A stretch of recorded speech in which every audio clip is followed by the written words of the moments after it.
Thank you so much for watching Landumc Goes There.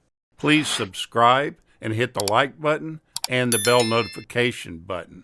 American Gigolo is a 1980 American crime drama film that was written and directed by Paul Schrader, and it stars Richard Gere and Lauren Hutton. The storyline for the movie goes that Julian is a high-end Los Angeles-based male prostitute whose clientele are comprised almost solely of older, rich women. He does well financially with all the material goods that he needs.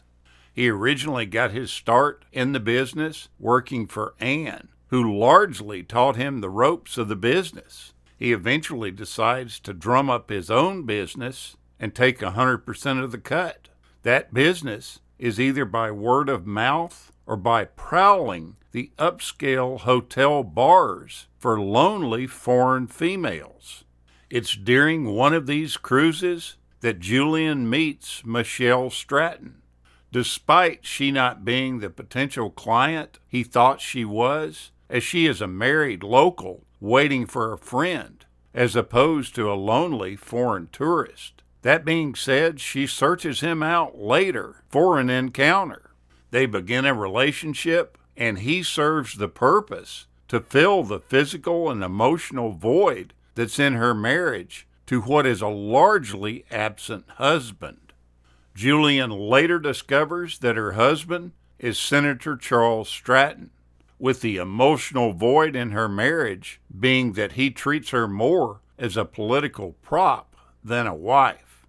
Julian's life starts to go sour and unravel when a former client named Judy Riemann is found viciously murdered.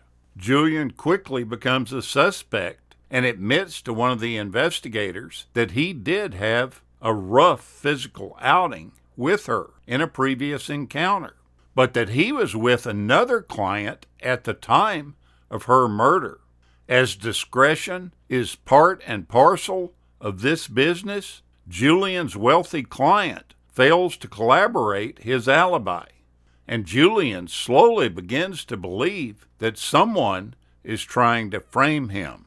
He then goes on a desperate search for who's doing this, in a chance to save not only his livelihood, but his life. Michelle, who is beginning to have true feelings for him, has to decide how far she will go to help him at the risk of her own standing in the community, with Julian conversely having to decide how much he is willing to have her risk her life to help him. Paul Schrader first conceived of the idea for the movie while he was teaching a screenwriting class at UCLA's Film and Television Department. The script was one of 5 screenplays that he wrote in 1976. John Travolta was originally attached to the lead role, with his casting announced by the Los Angeles Times in January of 1978. He was then provided a wardrobe, an expansive one, by Giorgio Armani, and he appeared in public in a photo spread for a trade magazine, announcing his participation in the film. The following year, Travolta dropped out of the production to deal with his mother's death and his father's illness. In his absence, Paramount Pictures offered the part of Julian to Christopher Reeve, Superman, but Reeve turned down the $1 million offer. Chevy Chase was also offered the role, but he declined. I just can't see him in this role at all. The role was then offered to Richard Gere, and he immediately accepted it. He was cast just 2 weeks before shooting began. When Gere read the script, he liked it. He thought it was something he had never done before. He felt that the character in it was someone he didn't know very well at all. The fact that he spoke several languages and that Gere didn't speak anything but English, and that he wore high-fashion clothes and Gere didn't even own a suit. He felt the need to immerse himself into this role, and he just dove in. His nudity that you see in the film was not in the original script. They felt like it was just the natural process of making the movie that led to it. And these brief scenes with him marked one of the first times in a major Hollywood production that a male was shown in this full frontal fashion. Julie Christie was originally cast for the role of Michelle Stratton, the role that Lauren Hutton plays, but her departure was precipitated by the replacement of Travolta. Those two were kind of cast together in the roles, and by the time that Richard Gere was cast in the role, Lauren Hutton had already been hired, so it was just left like that. The movie is widely credited as establishing Giorgio Armani as a brand in Hollywood, because the Italian designer's clothes were featured prominently in Julian's wardrobe. When Richard Gere replaced Travolta as Julian, the designer's team had to make new clothing for him because Travolta was 6'2", which is a few inches taller than Gere is. Debbie Harry has said that the film's main theme song, Call Me, was inspired by her driving as she visualized the opening sequence as she's driving along the coast of California. Reportedly, it only took her a few hours to put pen to paper and have the finished product. Without this opening song, this film would not have been the hit that it was.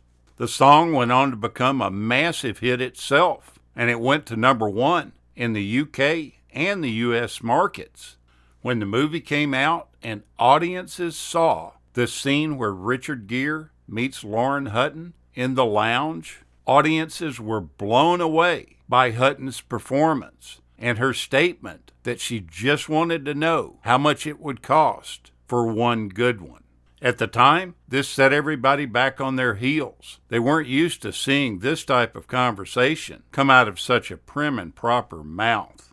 That scene was filmed at the Polo Lounge at the Beverly Hills Hotel, and Lauren Hutton was completely terrified when she was doing the scene. She wasn't used to acting that way either. She had an incredible Hulk toy sitting next to her that she could relieve tension with, and she was so nervous that she tore the arms off of it, eventually tearing it completely to pieces. She did say that working with Richard Gere was great, though, and that everything they did in that scene was strictly acting, because her and Richard both were jeans and t-shirt type people, not the high-end clientele that they portray.